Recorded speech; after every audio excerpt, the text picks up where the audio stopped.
ahí en esa ciudad de Corinto tenían muy arraigada esta filosofía del dualismo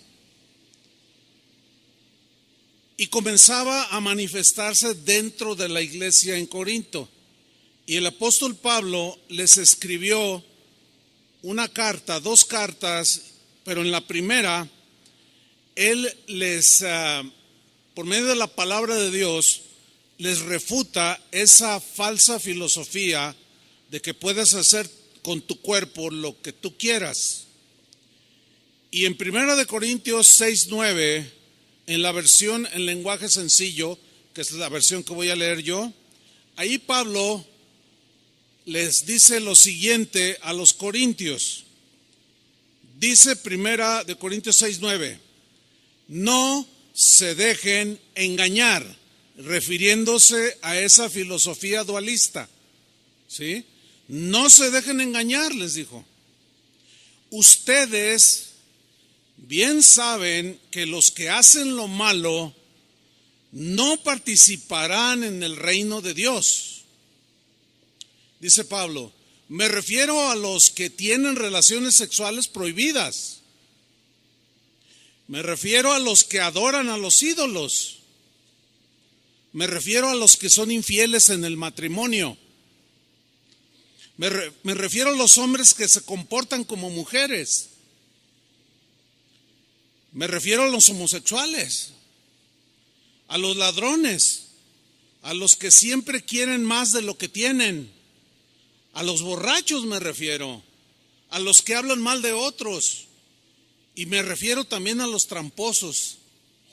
Ninguno de ellos participará del reino de Dios. En el versículo 11, el apóstol Pablo continúa diciéndole a los corintios, después de darle una breve lista, dice así, y algunos de ustedes eran así. O sea, algunos de ustedes vivían como ladrones, como estafadores, eran pervertidos sexuales. Algunos de ustedes eran así, pero Dios les perdonó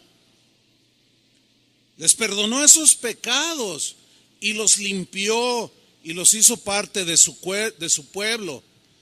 Todo esto fue posible por el poder del Señor Jesucristo y del Espíritu de nuestro Dios. Versículo 12. Algunos de ustedes dicen, una versión dice, sin embargo, algunos de ustedes siguen pensando, siguen diciendo, soy libre de hacer lo que quiera. Así decían algunos cristianos, soy libre de hacer lo que quiera. Y Pablo le responde, claro que sí, pero no todo lo que uno quiere nos conviene. Y por eso, hablando de sí mismo, no permito que nada me domine a mí. Yo tengo control sobre mi cuerpo. Y enseguida les dice la razón del por qué. Versículo 13. También dicen, la comida es para el estómago. Pues sí, lógicamente, ¿no? Pero ellos se referían a comer y comer con la gula, pues. Sin medida alguna. La carne pide, pues hay que darle. La comida es para el estómago, dicen algunos, y el estómago es para la comida. Claro que sí, pero Dios va a destruir las dos cosas, el cuerpo y la comida. O sea, el cuerpo tiene que morir. Entonces, ¿para qué es el cuerpo? Dice Pablo, en cambio, el cuerpo no es para que lo usemos en relaciones sexuales prohibidas. No, dice. Al contrario, debemos usarlo para servir al Señor, pues nuestro cuerpo es de Él. ¿De quién es tu cuerpo? ¿A quién le pertenece todo tu ser? Díganlo fuerte. Muy bien. Los corintios, como estaban sumergidos en esa teoría del dualismo, seguían practicando ese tipo de cosas. Y Pablo les dice, no se equivoquen, no se equivoquen. No. Nadie que haga eso va a participar del reino de Dios. En el versículo 15 dice así: ustedes saben que cada uno de ustedes forma parte de la iglesia. Ahora ya sabían ellos, así como nosotros que formamos parte de la iglesia, que es el cuerpo de Cristo. Y dice Pablo, no está bien, no es correcto que una parte de ese cuerpo o algún cristiano, alguna cristiana, no está bien que una parte de ese cuerpo de la iglesia de Cristo se junte con una prostituta. No, dice, no está bien. 16. Pues al tener relaciones sexuales con ella, se hace uno con ella. Así lo dice la Biblia o las Escrituras. Los dos serán una sola persona, una sola carne. El asunto con las relaciones sexuales que están permitidas por Dios es dentro del marco del matrimonio. Fuera del matrimonio, cualquier relación sexual de cualquier tipo está rechazada por Dios. Es inadmisible delante de Dios. ¿Por qué? Fíjense lo que dice en el versículo 17. En cambio, quien se une con el Señor se hace uno solo, un solo cuerpo espiritual con Él. Aquí Jesús está diciendo, Pablo está diciendo que cuando un hombre, en este caso un cristiano, se junta con una prostituta, se hacen una sola carne. El asunto con la relación íntima es que, ¿por qué dijo Dios que se hace uno solo? O sea, hay una unidad no solo física, sino también espiritual. Y hay una transmisión, esto es espiritual, hay una transmisión de espíritu o espíritus que estén imagínate, una prostituta que ha pasado por 1000 hombres. Imagínate, va un hombre, un cristiano, tiene relaciones con una prostituta. Imagínate todo lo que se le transmite de 1000 hombres con la que estuvo esta mujer. Por eso es que la relación matrimonial es sagrada y está en el marco del matrimonio. Porque hay una unidad no solo física, sino también espiritual. Y hay algo que se transmite, así como físicamente se transmite, también espiritualmente. Y los corintios, como decían que el cuerpo pues había que darle lo que pide, Pablo dice, no pueden ustedes estar haciendo esto. Porque cuando uno se une con el Señor, es uno con Él. ¿Y a poco no hay una transmisión del Espíritu de Dios a nosotros? ¿Verdad que sí? Y la relación con Él es espiritual y también transmitimos, ¿sí? Dice el versículo 18, no tengan relaciones sexuales prohibidas. No, dice Pablo. Ese pecado, lean con atención, ese pecado de relaciones sexuales prohibidas le hace más daño al cuerpo, el cuerpo humano, que cualquier otro pecado. ¿Leyeron bien? Le hace más daño que cualquier otro pecado. El cuerpo de ustedes, dice Pablo, es como un templo. Y en ese templo vive el Espíritu Santo que Dios les ha dado. Ustedes no son sus propios dueños. Cuando Dios los salvó, en realidad los compró. Y el precio que pagó por ustedes fue muy alto. Por eso deben dedicar su cuerpo a honrar y agradar a Dios. ¿Qué les pareció esa lectura bíblica? Clarísima, ¿no es cierto? Pablo les enseña a los corintios que el cuerpo de cada cristiano es el templo del Espíritu Santo. Que cuando tú te convertiste a Cristo, cuando naciste de nuevo, dice la Biblia que Jesús dijo que Él y el Padre con el Espíritu vendrían y harían morada en la vida del cristiano. Es decir, Cristo y el Espíritu Santo viven dentro de nosotros. Por consiguiente, nosotros somos un templo, una habitación de Dios. Y ese templo tiene que estar limpio. Ese templo tiene que honrar a Dios. De ahí que toda perversión de tipo sexual está rechazada por Dios. Por eso es que Pablo también les escribió a los romanos en la misma línea acerca del cuerpo, porque los romanos también estaban muy influenciados por la cultura griega y entraban esas filosofías, esos pensamientos, y de ahí les escribió el capítulo 12, versículo 1 que leímos al principio de la carta a los romanos, que dice así, lo voy a leer de nuevo. Así que, hermanos, noten que está dirigido a cristianos. Así que, hermanos, os ruego por las misericordias de Dios. Os ruego, había un ruego, una petición muy encarecida de parte del apóstol Pablo, que comprendía perfectamente la seriedad de este asunto. Y él apeló a un ruego. Porque como veremos más adelante, es algo voluntario. Y él les rogaba, y él aludió a las misericordias de Dios, que son nuevas cada mañana, que por su misericordia no hemos sido consumidos. Y él apela a la misericordia de Dios y dice, yo les ruego, cristianos, así como recibimos todos los días la misericordia de Dios, por esas misericordias de cada día, de la cual no debemos de abusar, yo les ruego que presentéis vuestros cuerpos en sacrificio vivo, santo, o sea, exclusivo para Dios. Ese sacrificio tiene que ser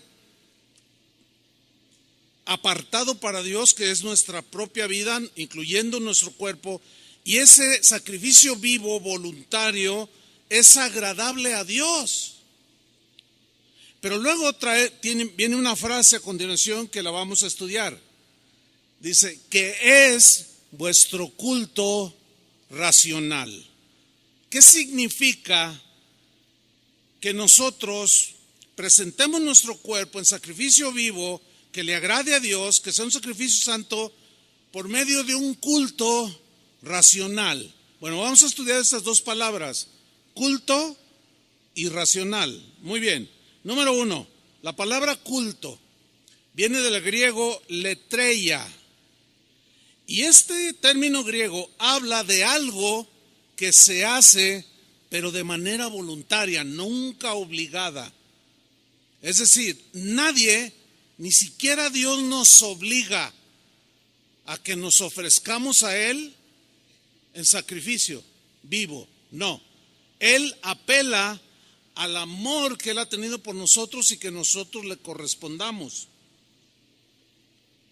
Entonces se refiere a algo que se hace de manera voluntaria, algo que se debe de entender como un servicio a Dios en todas las áreas de nuestra vida. Y se refiere a aquello a lo que una persona dedica toda su vida para realizar algo. Por ejemplo, un atleta olímpico que se prepara para participar en una carrera. Vamos a poner el ejemplo de un maratón. Este atleta quiere ir a las Olimpiadas. Cada 4 años se celebran. El primer año, o sea, después de las Olimpiadas, ya inicia su preparación y pasa 1 año, 2 años, 3 años, 4 años dedicado única y exclusivamente a ejercitarse, a estar en forma para participar, cuando menos con honra, en la carrera de un maratón.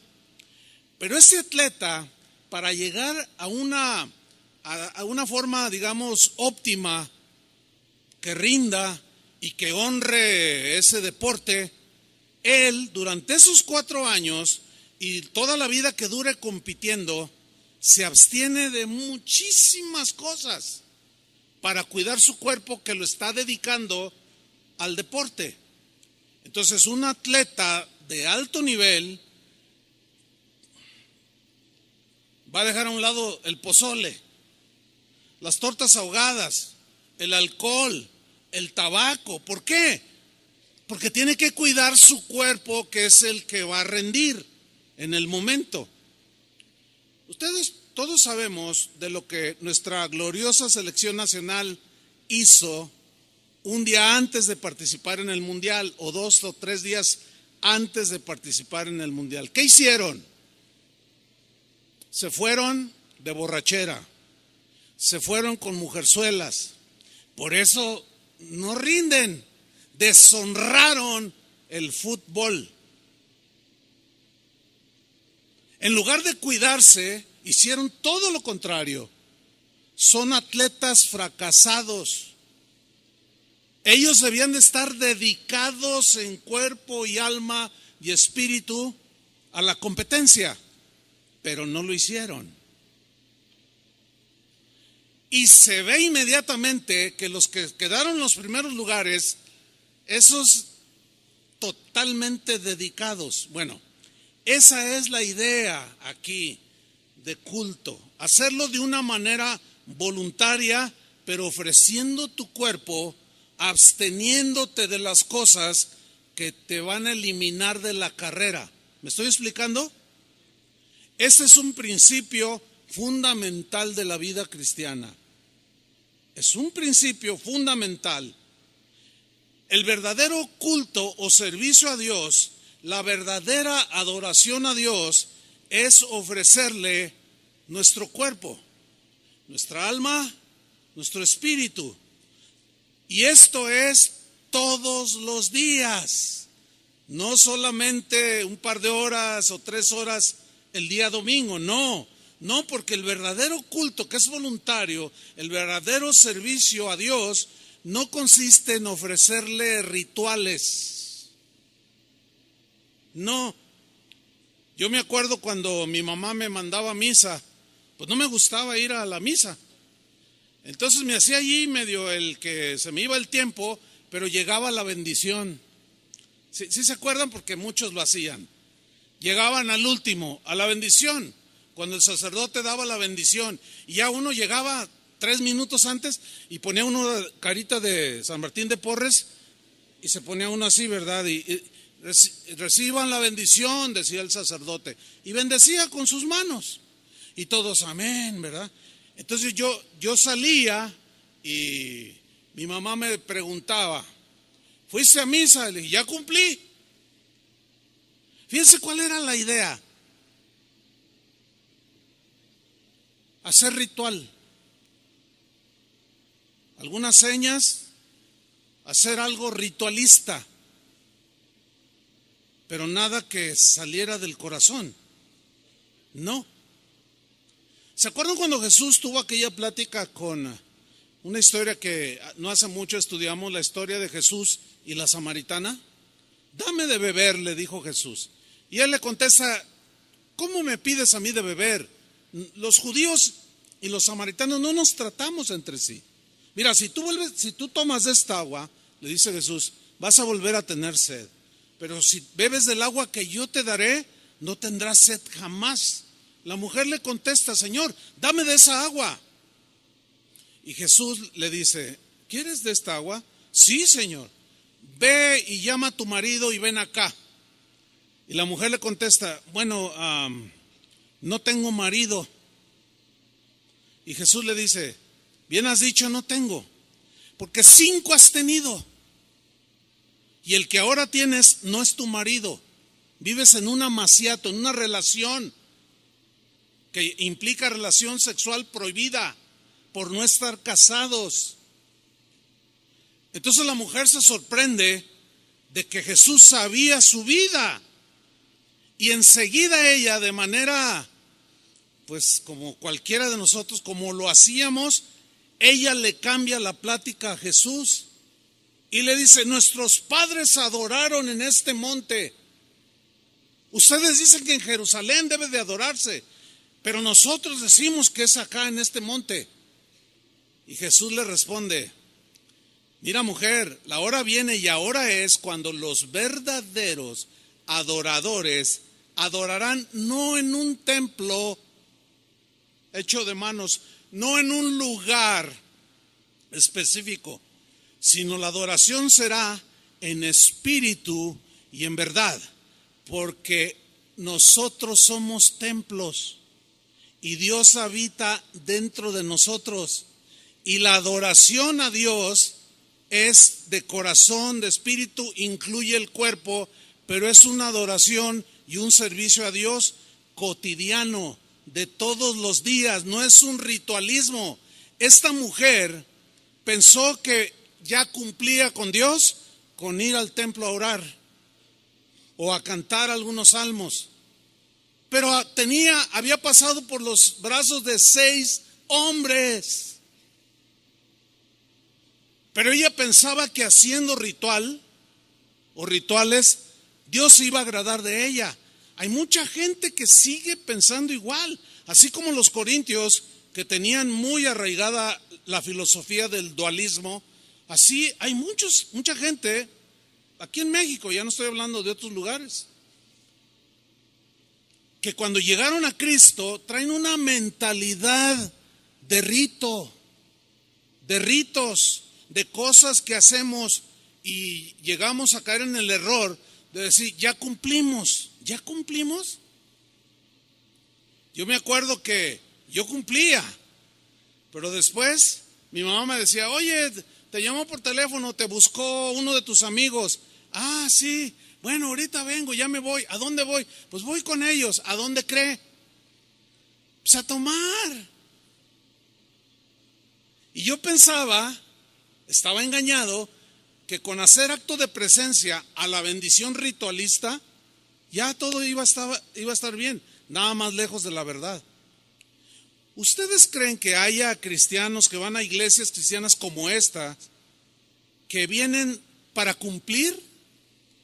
Sí. Es probable que esté viendo algunos, porque sus vidas no son lo que Dios espera que sean.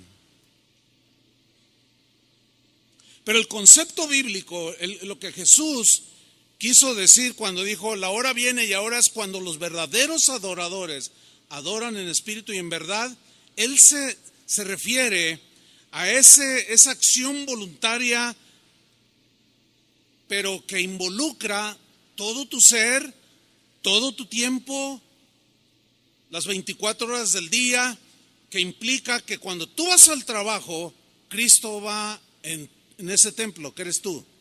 Cuando vas a la escuela, Cristo va en ese templo.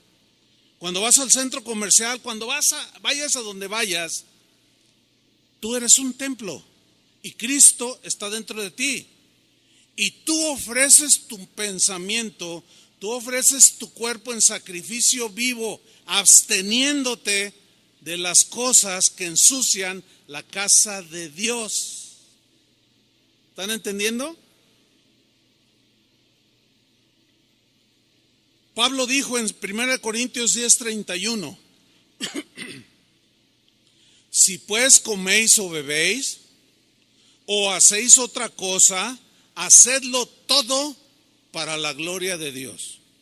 A ver, cuando venimos aquí, pues nos portamos bien. El asunto es que el término, la palabra culto, habla de servicio continuo. La pregunta entonces sería, cuando salimos de aquí, ¿qué hacemos?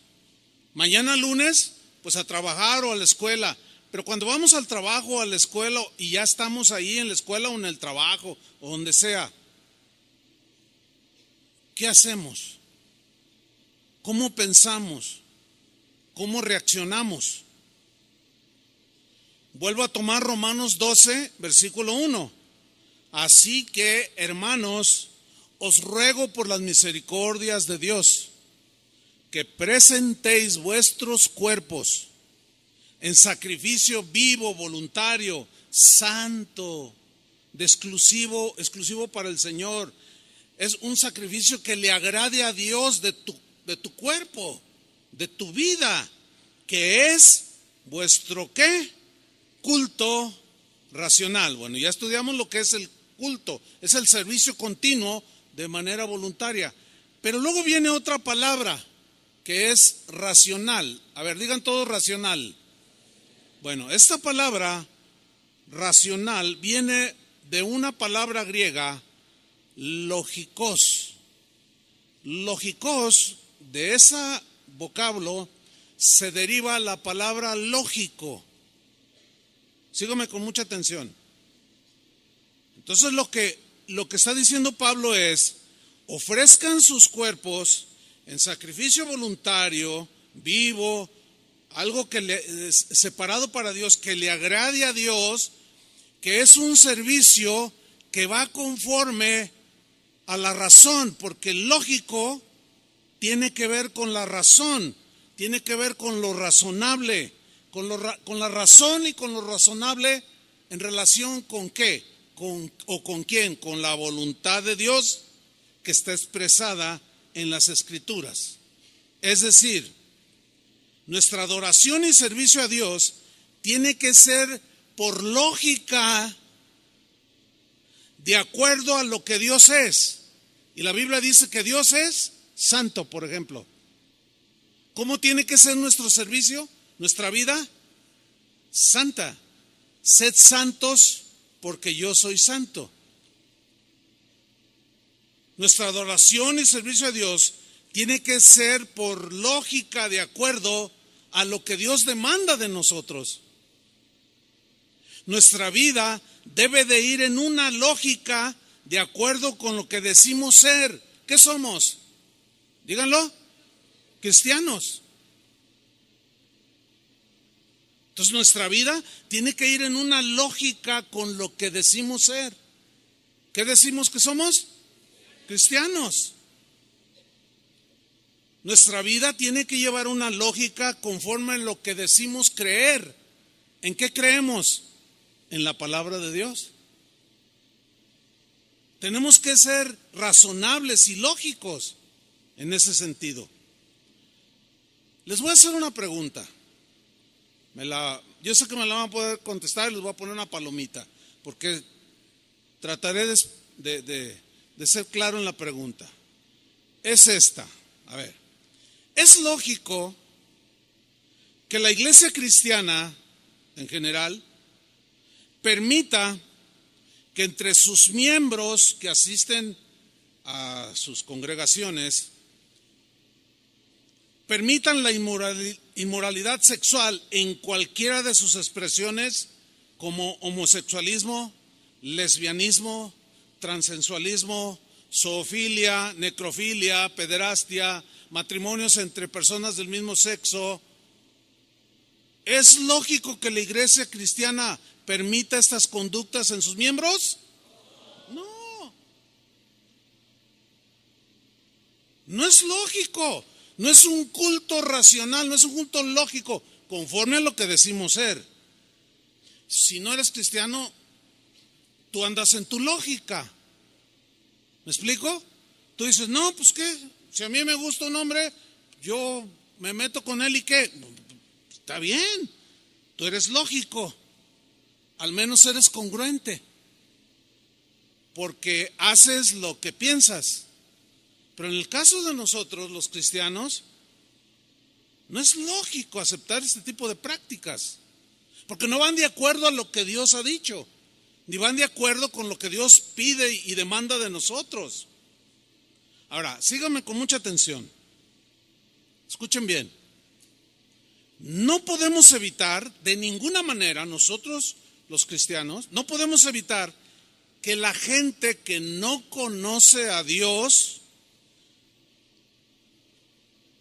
acepte y promueva este tipo de desviaciones. No podemos evitarlo.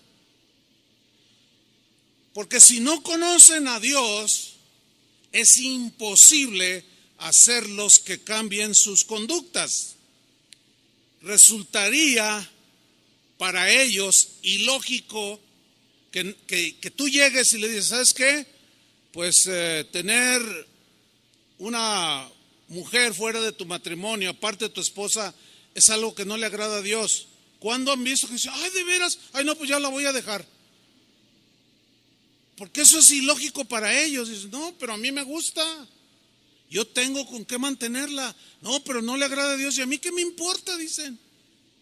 Yo vivo mi vida y nadie me va a decir lo que yo quiera hacer. Filosofía dualista, porque hacen de su cuerpo lo que quieren. Pero para nosotros es imposible hacerlos que cambien de conducta. Por más pancartas que les pongamos enfrente, rechazando el aborto, seguirán abortando. Por más pancartas o manifestaciones que hagamos diciendo que no estamos de acuerdo con el matrimonio entre un hombre con un hombre, una mujer con una mujer, por más que protestemos, brinquemos, gritemos, la gente seguirá viviendo conforme a su lógica. ¿Sí o no? La única manera en que una persona puede cambiar su vida desastrosa, desviada, depravada, a una vida que agrada a Dios, es cuando escucha el Evangelio, se arrepiente de sus pecados son lavados, borrados, nace de nuevo y entonces es una nueva criatura.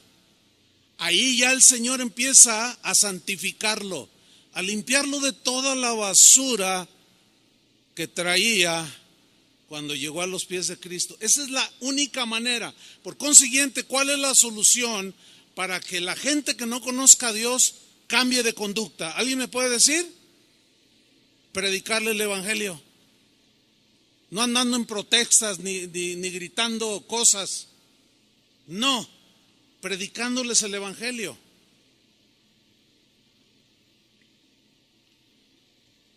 Esta gente sin ley de Dios que los gobierne, porque se gobiernan a sí mismas, hacen leyes para hacer legítimo este tipo de prácticas que son aberrantes. Pero para Dios seguirán siendo prácticas prohibidas. Para Dios seguirán siendo prácticas ilegítimas. Y alguien podrá decir, sí, pero yo no creo en Dios, yo soy ateo. Bueno, el hecho de que una persona sea atea no significa que Dios no existe. Además, como alguien dijo sabiamente, mira, en realidad no hay ateos, porque en cuanto se mueren se les acaba lo ateo, porque van directamente a donde ellos oyeron que había un lugar. Esta gente sin ley promueve hacer legítimas prácticas que Dios rechaza. Por consiguiente, sus vidas no glorifican a Dios. Pueden tener rituales, pueden amarrarse una penca de nopales en la espalda e irse de rodillas a no sé dónde. Pueden rezar 20,000 Padres Nuestros, pero siguen siendo rechazados por Dios. ¿Por qué? Porque eso no agrada a Dios. Así de sencillo. Hace unos años recibí una carta. Escuche con atención esto.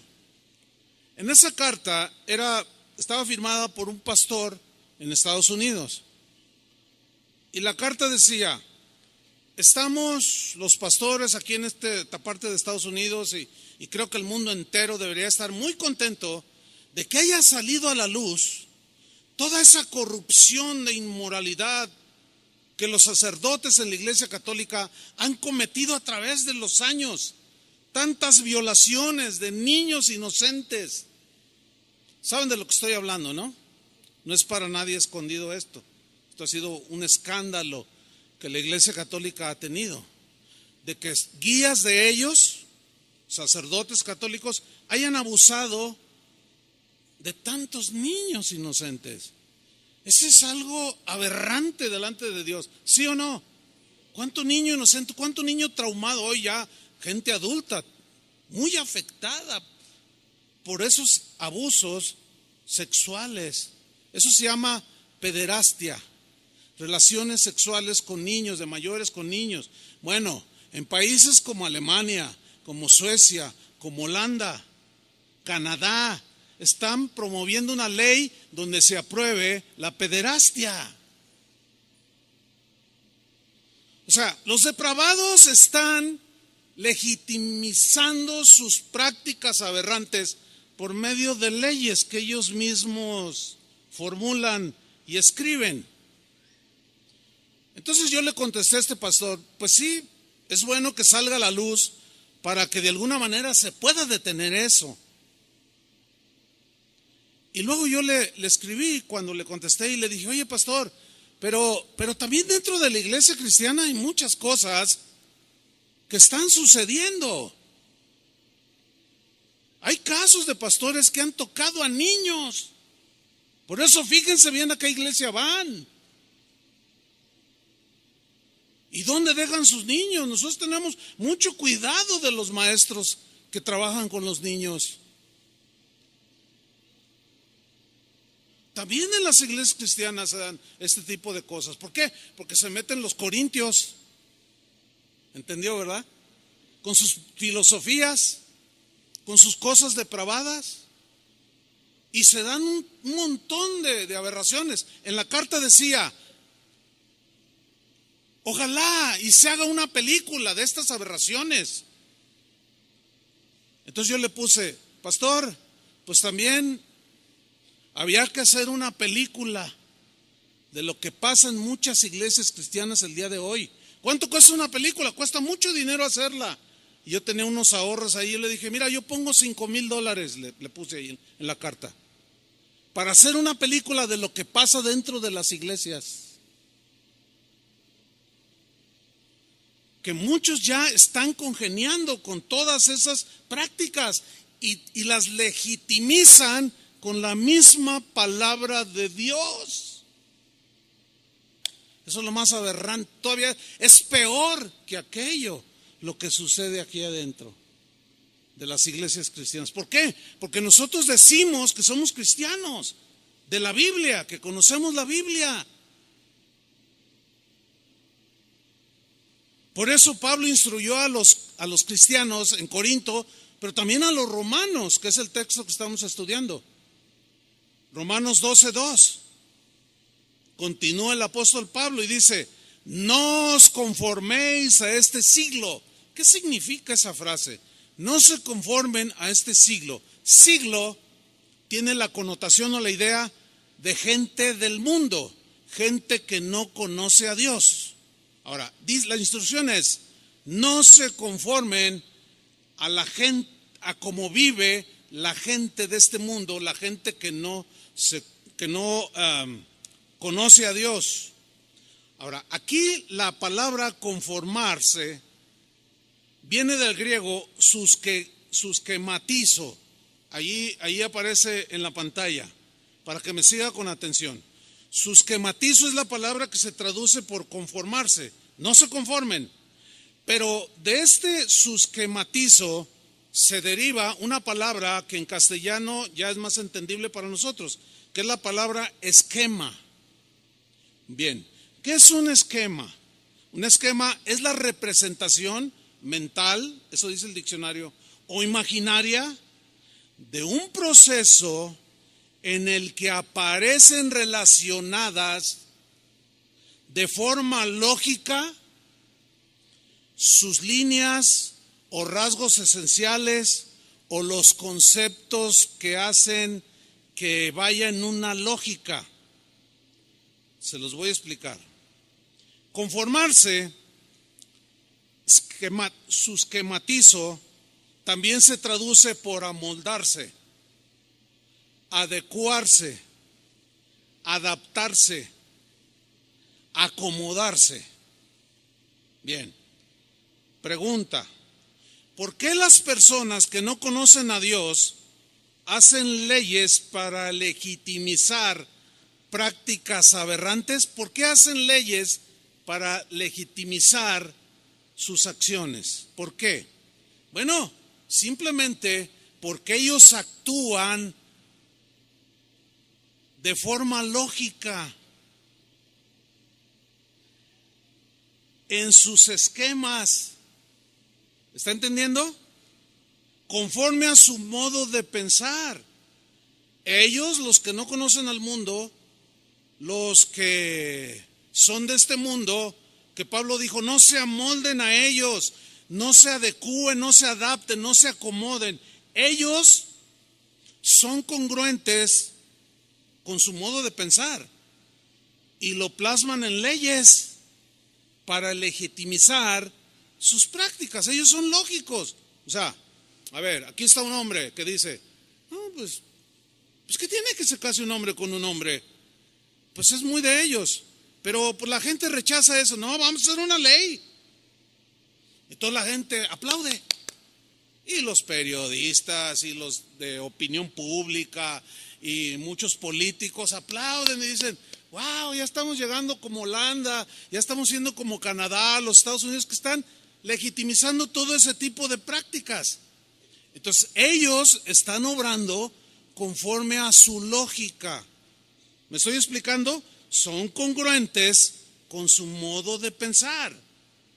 Pero la amonestación para nosotros es contraria a lo que la gente del mundo vive. El esquema para nosotros es diferente. Romanos 12:2. No os conforméis a este siglo. Es decir, no se amolden, no se adecúen, no se adapten, no se acomoden a la forma de pensar de la gente que no conoce a Dios. Sean lógicos conforme a sus esquemas cristianos. Sean lógicos. 3 versiones del versículo Romanos 12:2, se los voy a leer. En la versión Palabra de Dios para Todos dice Romanos 12:2, y no vivan ya como vive todo el mundo. Versión en lenguaje sencillo. No vivan según el modelo de este mundo o el ejemplo de este mundo. Versión en lenguaje actual. No sigan la corriente del mundo en que vivimos. ¿Por qué? Porque los esquemas de este mundo son contrarios a los esquemas de pensamiento cristiano. Se oponen, riñen entre sí, se contraponen y ahí es donde se genera el conflicto. ¿Sí? Los esquemas del mundo o de la gente que no conoce a Dios, fíjate, sus esquemas son cambiantes, son volubles, son inconstantes, son frívolos, cambian a cada rato. Sus acciones son según los pensamientos que gobiernan las mentes de las personas en su actualidad. Por ejemplo, lo que hoy piensan los jóvenes respecto a la vida, la sexualidad, la libertad, es muy distinta a los jóvenes de hace 50 años. Entonces, como ellos dicen que el hombre va evolucionando, hay que ir cambiando los esquemas de manera constante. Los jóvenes de hace 50 años pensaban muy diferente a los jóvenes de hoy respecto a la sexualidad, por ejemplo.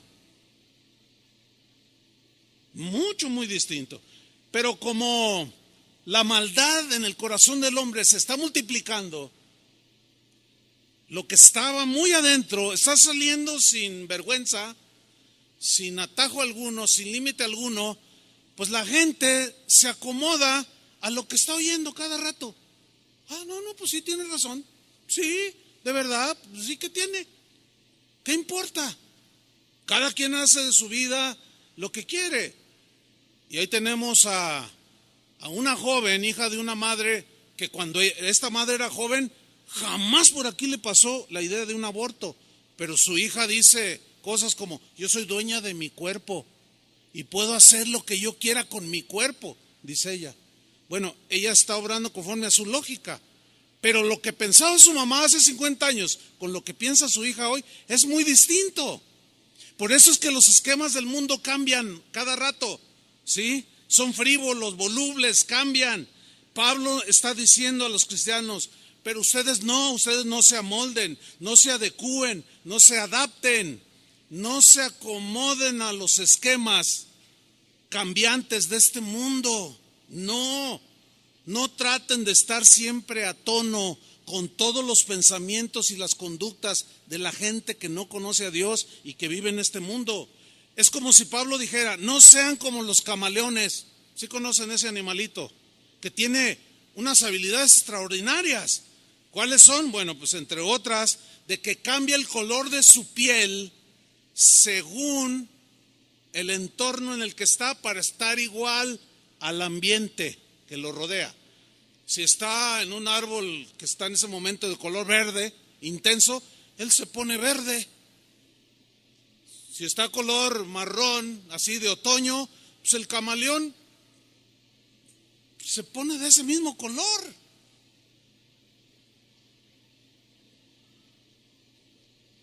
En el mar hay un montón de animales, de peces, seres vivos que toman la forma de una piedra.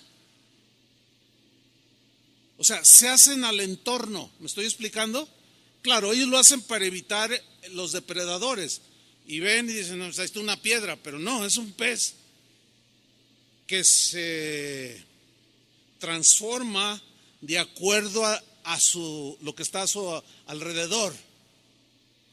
Y para nosotros, Pablo nos dice: no sean como los camaleones. O sea, hoy piensan de una manera la gente de este mundo, y tú te haces un camaleón y piensas igual que ellos. Y al rato, en 10 años, cambia el esquema de pensamiento y te vuelves luego verde, y luego azul, y luego rojo. No, dice. Para nosotros no es eso. Nosotros tenemos que ser constantes, firmes en los esquemas de Dios. La Constitución Política de los Estados Unidos Mexicanos, que se conoce como la Carta Magna, o sea, la carta más importante escrita. Esa carta, en ella contiene artículos que gobiernan las vidas de los habitantes de este país. Nosotros tenemos que sujetarnos a la Carta Magna o a la Constitución. Cuando usted oye hablar a los políticos, conforme a derecho, dicen, conforme a la Constitución, dicen. Bueno, nuestra Constitución, déjeme darle algunos datos breves, fue creada por los llamados constituyentes en 1917. Se escribió nuestra Carta Magna o la Constitución Política de México. Es decir, que a la fecha tiene 101 años de existencia. Hay muchos mexicanos, juristas, penalistas, políticos, que se sienten súper orgullosos de la Constitución política que rige este país. Y presumen de ser una de las más completas, de ser una de las más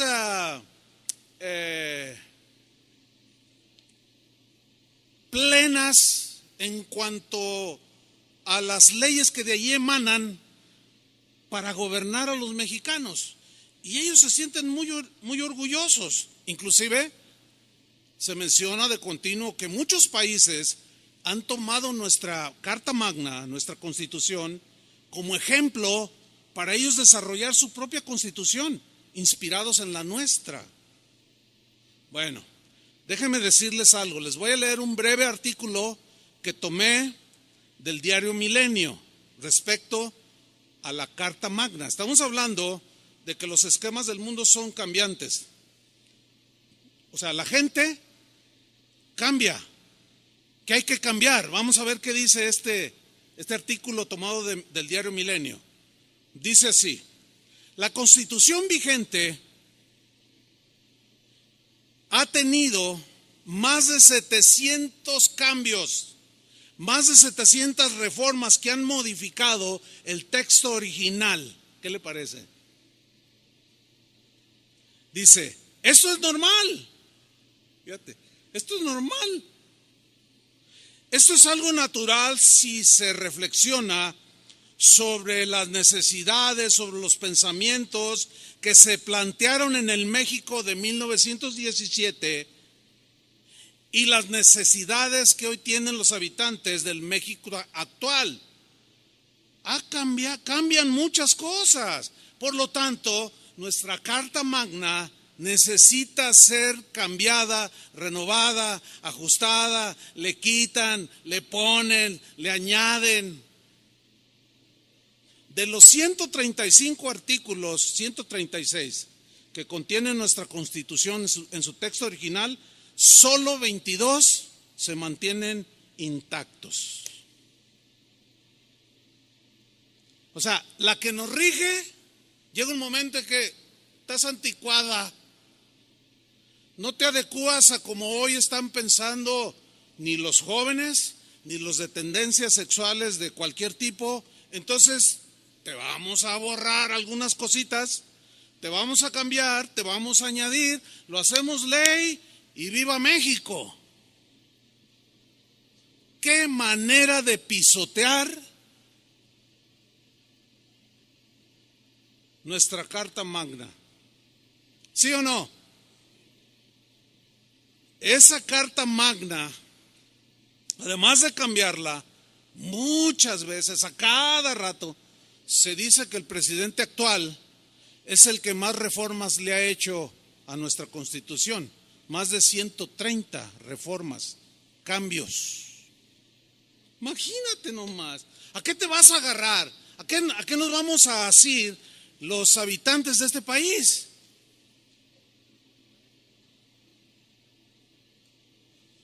Bueno, es que la gente de este mundo está actuando conforme a su lógica.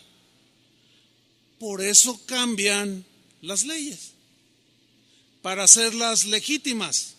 Ellos son congruentes con su modo de pensar y de vivir. Y si es rojo el mundo, ellos se hacen rojos. Si es verde, como el camaleón, se hacen verdes. Si se hace azul, se hacen azul. Se acomodan, pues. Pero en el caso de nosotros, para nosotros los cristianos, ¿cuántos siguen siendo cristianos? Para nosotros la palabra de Dios nunca cambia.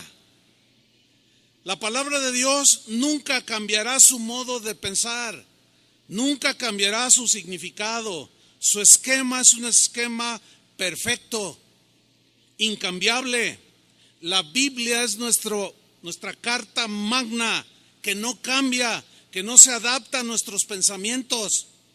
No, Jesucristo es el mismo de ayer, de hoy, por los siglos.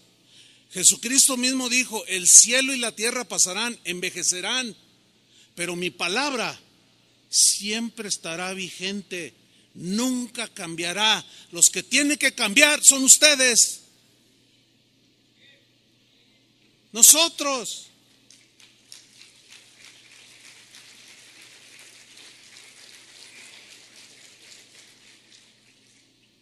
Desgraciadamente, muchos cristianos hoy están pisoteando la Carta Magna que nos dejó el Señor y la están cambiando a su antojo. Le dan una interpretación lejísimos de lo que realmente significa. Eso es lo grave de estos tiempos. No podemos darnos el lujo nosotros de pisotear la Carta Magna, de pisotear la palabra de Dios y darles nuestro significado o nuestras prácticas, tomar versículos de la Biblia, cambiarles el significado y legitimizar nuestras prácticas que son desagradables delante de Dios. ¿Sabía usted que el día de hoy iglesias que se dicen cristianas como esta están ordenando pastores homosexuales? ¿Sabía? Pues ya lo sabe. ¿Sabía que hay iglesias cristianas como esta que están casando parejas de homosexuales, lesbianas, que están permitiendo prácticas aberrantes de inmoralidad sexual? Que los miembros de esas iglesias hacen lo que quieren y nunca los amonestan, porque dicen ellos, no, es que tenemos la libertad cristiana. Y si alguno se suicida, se va al cielo, no pasa nada. ¿Qué está pasando, hermanos? Pero yo quiero decirles algo con contundencia. Con la gracia de Dios nos vamos a mantener en la palabra de Dios. A algunos no les va a gustar porque ya se hicieron camaleones al mundo. Hace un rato que yo leía las escrituras de 1 de Corintios capítulo 6, algunos hicieron sus gestos porque no les gusta. Ay, sí, ¿a poco? Bueno, vive tu lógica. Vive tu culto racional. O sea, conforme a tu lógica. Pero como dijo Josué, yo voy a servir al Señor y todos los que me sigan, mi casa y quien sea. No pretendemos cambiar ni pisotear la palabra de Dios. El día de hoy ya no se sabe distinguir una iglesia de un centro nocturno. Hace poco una señora me escribió y decía, ay pastor, acabo de llevar una decepción, me cambié de país, busqué una iglesia cristiana, me dijeron, pues por ahí hay una. Y llego y entro y dije, ay, esto es una cantina. Y le dije, pero ¿cómo? Dice, sí, pero yo me salí, pero luego decía, Centro Cristiano X, ¿no? Dice, pero tenían mesas adentro, estaban a media luz, era una iglesia. Y yo pregunté, ¿es una iglesia? Es una iglesia. Oiga, pero qué gente bien rara. Es que aquí somos incluyentes, aquí nadie es discriminado. O sea, en otras palabras, aquí aceptamos tal y como eres. Nunca nadie te va a decir un mensaje que te ofenda, para que te sientas a gusto. O sea que el mundo ya entró dentro de la iglesia. Las prácticas de la gente que no conoce a Dios han entrado a la iglesia, y eso es justamente lo que dice la Biblia, que no nos conformemos, que no nos adecuemos. Y es lo que está sucediendo, hermanos. Sigo adelante. Romanos 12:2, no se conformen a este siglo, sino transformaos, dice, por medio de la renovación de vuestro entendimiento. Aquí la palabra que usa para transformaos es la palabra metamorfo. De ahí se deriva la palabra metamorfosis. ¿Se acuerdan cuando íbamos a la primaria? Que la maestra decía, nos daba aquellas clases de biología y decía, miren, ¿qué es esto, niños? Y todos decíamos, es un gusano, ¿se acuerdan? Dicen, pues fíjense que no, es una mariposa. ¿Se acuerdan de esas clases? Y nosotros, no, es un gusano, está bien feo. No, entonces ya nos explicaba, mira, es que esto que parece un gusano, en realidad adentro se está formando un insecto que es bellísimo. Ustedes las conocen, niños. Y todos decíamos, ¿y qué es, maestra? Digo, es que yo me acuerdo de esas clases, ¿no? Y decía, es una mariposa hermosa con unas alas, pero adentro de ese capuchón que parece gusano está dándose una transformación, y llega el momento en que ese capullo empieza a reventar y empiezan a salir dos alas. Y luego nos ponían fotografías ahí y todos los niños, y de pronto ya salió una fotografía de una mariposa hermosísima de muchos colores. Y dice, niños, esto se llama metamorfosis.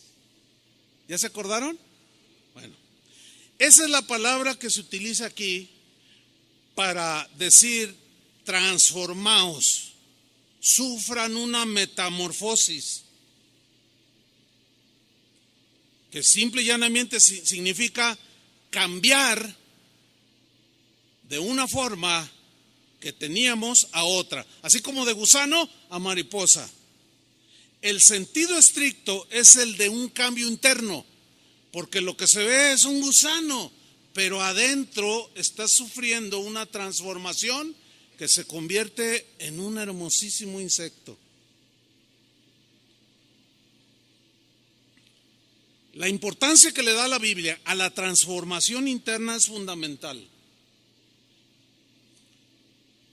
Tú eres lo que eres. Hay un dicho que dice que el hábito, ¿qué? No hace al monje, o sea, no porque te pongas un hábito ya eres monje. Bueno, ese es un dicho que tiene su sabiduría y la voy a aplicar ahorita. No porque vengas aquí ya eres cristiano, ¿verdad? No porque le des una patada a la pelota ya eres futbolista, ¿verdad que no? No porque te metes a una cochera eres un auto. No. Sin embargo, la Biblia le da un énfasis a la transformación interna, a la metamorfosis de adentro hacia afuera, porque lo que somos en realidad es lo que está dentro. Esa es nuestra realidad. Lo que pensamos es lo que realmente somos. Miren, en la tarde yo puedo irme a jugar fútbol y me pongo un atuendo. Me pongo una camiseta de las Chivas o de la América, me pongo unos zapatos de fútbol, unos shorts y me llevo un balón, si soy portero, unos guantes y todos dicen, se va a jugar fútbol. Bueno, termino de jugar fútbol y en la noche tengo una boda y me pongo un traje de acuerdo a la ocasión. Bueno, yo sufrí una transformación en unas 3 horas de un atuendo de futbolista a un atuendo formal para una celebración de una boda. Pero yo sigo siendo la misma persona. Entonces lo externo no es lo que está pidiendo el Señor que sea transformado. Hay algunas cosas que debemos de transformar, pero el énfasis es la transformación de dentro. Pablo dice que tenemos que experimentar un cambio, pero interno, de gusano a mariposa. Un cambio de carácter, un cambio de mente, de pensamiento, de manera de pensar y por consecuencia cambia nuestra manera de actuar. En otras palabras, un cambio lógico de acuerdo a lo que es ser un cristiano. Porque el cristiano es aquí, cuando salga, cuando se vaya a pasear con sus hijos, mañana que se va al trabajo, mañana que se va a la escuela, a donde quiera el cristiano es. El cambio pues consiste en que si antes vivíamos dominados por la naturaleza humana en su más baja expresión, en su más bajo nivel, el cambio consiste en que ahora que somos cristianos, debemos vivir bajo el control, la influencia, el impulso del Espíritu Santo, obedeciendo la carta magna, entiéndase las Escrituras, porque el cristiano es una persona que ha cambiado en su esencia. Ahora ya debe vivir una vida sin egoísmo, ya no puede vivir una vida libertina, ya no puede vivir una vida inmoral, porque ahora sabe que el esquema de Dios es que tú eres templo de Él, Dios vive en ti y tú vives las 24 horas del día, las 4 semanas del mes, el mes completo, los 12 meses del año, hasta el último día de tu vida. De manera voluntaria, tú vas a amar a Dios. De manera voluntaria vas a dedicar tu vida, tu cuerpo, tu mente, tus pensamientos en santidad, en un sacrificio vivo que le agrada a Dios, que es tu culto racional, lógico. Ahora que tú eres un cristiano, ¿cómo se da todo esto? Respuesta, por la renovación.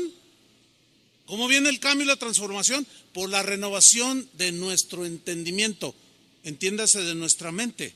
Porque la palabra renovación viene de una palabra griega, anakainosis, que habla de un ajuste que vamos sufriendo, de una transformación en nuestra visión moral, espiritual, que va conforme a las reglas del legislador que escribió la Carta Magna, que sí nos rige a nosotros.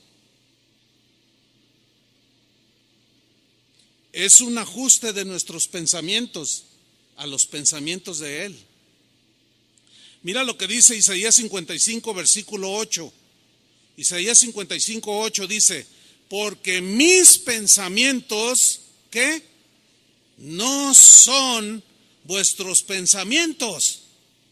Imposible, porque nosotros venimos de la naturaleza caída, venimos llenos de filosofías como el dualismo, como el libertinaje, como el anarquismo. Dice, no, mis pensamientos no son vuestros pensamientos, ni vuestros caminos mis caminos, dijo Jehová. Como son más altos los cielos que la tierra, así son mis caminos más altos que vuestros caminos, y mis pensamientos son más altos que vuestros pensamientos. En síntesis, nosotros vamos de gusanos que se arrastran a un ser que vuela a las alturas con Dios. En síntesis, nosotros somos los que nos vamos a adecuar a los pensamientos de Dios. Nosotros somos los que tenemos que elevarnos al pensamiento de Dios. Porque Dios jamás va a cambiar su esquema como la gente anárquica, voluble, como los que cambian la Constitución de México. No, los pensamientos de Dios son de esta altura y nosotros tenemos que elevarlos. Y para poder subir, tenemos que volar.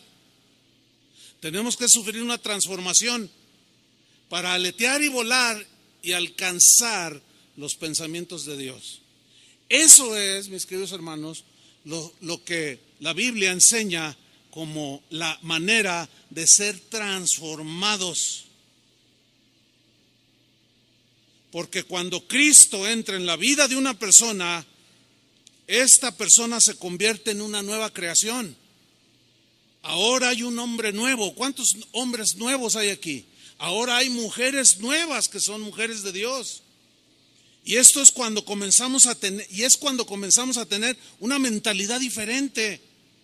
Por eso es que ahora como cristianos, cuando escuchamos esas cosas, que la ideología de género, que les van a decir a los niños en la escuela, que ¿tú qué quieres ser, niño o niña? Le preguntan al niño, ¿tú qué quieres ser? Bueno, pues yo soy un niño, pero si quieres puedes ser niña. Ah, pues entonces soy niña. Entonces cuando tú oyes eso, se te paran los cabellos así. Y dices, ¿qué es eso? ¿Por qué? Porque tu mente ya se elevó al pensamiento de Dios, que nunca va a cambiar, y para Dios seguirá siendo una aberración, perversión, desviación. Y jamás debemos acomodarnos a la mente del mundo. El problema con esto es que nos va a generar agresiones. Escuchen bien lo que voy a decir. Nosotros nunca debemos agredir este tipo de personas. Hay muchas agresiones de unos y de otros, pero nosotros no debemos hacer eso. Así no es la guerra. Ellos, como simples seres humanos, merecen respeto, ¿sí o no? Nada más porque son seres humanos. Que no estamos de acuerdo con sus conductas, eso es distinto. Ahora, ellos tratan de que nosotros aceptemos su mente terrenal. No nos pueden obligar a nosotros, ¿verdad que no? No deben ni siquiera intentarlo, porque sería faltarnos al respeto. Pues de la misma manera, nosotros no podemos salir con pancartas, ni agarrar un micrófono, una entrevista en la televisión y decir un montón de cosas atacándolos a ellos. Y luego en la calle, mira, ahí van dos, y aventarles globos con agua, o aventarles algo, un jitomate. No. Déjalos que vivan en su lógica, pero tú vive en tu culto racional. habla del Evangelio, o sé tú una Biblia viviente, sé tú alguien que con su propia manera de vivir estás diciendo a los demás que sus conductas son desaprobadas por Dios, pero te va a generar ataques. Y ahí es donde, hermanos, no se dejen vencer. Ahí es donde tienen que ser valientes. Porque se dan casos de que estás en tu trabajo y alguien comienza a contar un chiste, pero de esos rojos, delante de señoras, jovencitas, delante, no les importa ya a la gente ahora.